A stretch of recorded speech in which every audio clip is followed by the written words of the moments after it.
তো hello guys, তোমরা সবাই কেমন আছো? আমি ভালো আছি। তো আজকে আমরা একটি গেম প্লেতে এসে পড়েছি।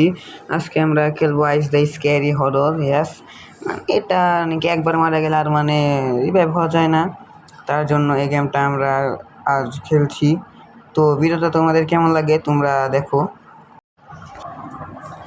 যেমন কি তোমরা দেখতে পাচ্ছ, আমি এখানে পুটলি খুঁজছিলাম। পুটলি খুঁজছিলাম কেমন একটা চোখের মতো, এটা কি রক্ত দিয়ে মনে একটা চোখ আঁকা, এটা তো আমিও জানতাম না। তারপরে আমি যেখানে যেখানে রুম পাচ্ছি এখানে দরজা খুলে আমি সব ডয়ার খুলি। এখানে আসে অবশ্যই, হ্যাঁ এখানে আছে, আমি যাই বলি তাই ঠিক হয়।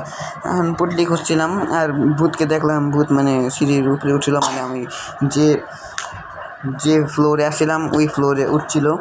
তারপরে আমি ভূত চাই না যে ভূত আমার দিকে আসুক। ভূত দেখলাম 3 তলায় চলে গেল আর আমি নিচতলা দিয়ে চুপচাপ বেরিয়ে পড়লাম। তারপরে আমি সামনে গেলাম। এই নিচতলাটা অনেক স্ক্যারি, অনেক ভয়ানক এটা। তারপরে ইঁদুর আবার রয়েছে। তারপরে এখানে পুটলি বস্তা, কেসের বস্তা হবে কে জানে। তারপরে এক্সপ্লোর করতে করতে পুটলি নিতে আমার 9টা পুটলি হয়ে গেল। তারপরে আমি আরও খুঁজছিলাম কিন্তু পাই না, এমন জায়গায় পলে থুয়ে দেয় যে খুঁজে যায় না এগুলা কি। তারপরে খাসা খুলছিল না কিছুর জন্য, একটা একটা চাবি লাগবে। তারপরে কিছু পাইপের ভিতরেও থুয়ে দেয়, কোথায় কোথায় পলে থুয়ে দেয়।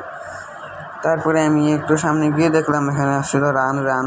কিসের জন্য রান আসছিল আমি কিছু পারে দেখলাম, ভাই একটা গলা কাটা একটা ভূত। তারপরে আমি ওর পিছন দিয়ে বেরিয়ে পড়লাম। তারপর দেখলাম ওই আমার পিছনেই রয়েছে। তারপরে আমি আবার ওর পিছন দিয়ে ঘুরে আবার একটা চোখ নিয়ে তারপর ওর পিছন দিয়ে আমি সিঁড়ি দিয়ে আবার চলে গেলাম। কিন্তু আবার রান আসছিল, আমি তো বুঝে গিয়েছিলাম যে আমার পিছনে মনে হয় ভূতটা রয়েছে। তার জন্য আমি চুপচাপ কেটে পড়লাম। তারপরে আমি 3 তলায় এসে পড়লাম। 3 তলায় দেখলাম এই কি খালি ডয়ার থয়ে দিয়েছে। ভূতের ঘর তো হবে এমন। তারপরে আমি এখানে এসে দেখলাম পুটলি পাইলাম না, কিন্তু এখানে অবশ্যই নায়িকা। তারপরে দেখলাম যে একটা বই থোয়া, আমি তো কোনো সময় পড়ি না, কিন্তু এখানে বই থয়ে দিচ্ছি কিসের জন্য। এখন নাকি বই পড়বো, পরীক্ষার সময় পড়ি না, এখন পড়বো। তারপরে আমি এখানে যাওয়ার পর এখানে কয়েকটি কিসের জাদু মন্ত্র কি জাদু করতো, এখানে জাদুঘরে এসে পড়েছিলাম। তারপরে রুম থেকে কেটে পড়লাম। আমি একটা চোখ দেখলাম পেছনে, ওই রক্ত মাখার চোখও নিলাম। দেখলাম ওই ভূতটা আমার পেছনে 3 তলাও এসে পড়েছিল। লাইট একবার জ্বলে বন্ধ হয়, কি যে হচ্ছে পরে বুঝছি না। পরে দেখলাম আবার উপরে আসছিল, কিন্তু আমি ভয় পেয়ে পিছনে গিয়েছিলাম, কিন্তু দেখলাম ওই আসছিল না। পরে আমি একটু সামনে গেলাম, সামনে দেখলাম কেউ নেই, তার জন্য আমি গেলাম, কিন্তু ওখানে আবার রান আসছিল। বুঝে গেছিলাম যে ওই ভূতেরই কাম। পরে অনেকগুলো দেখলাম ফাইন্ড এক্সিট অ্যান্ড এসকেপ, আমাদের ওই এসকেপ হওয়ার দরজা খুঁজতে হবে, কারণ আমার সব 20টা পুটলি খোঁজা শেষ।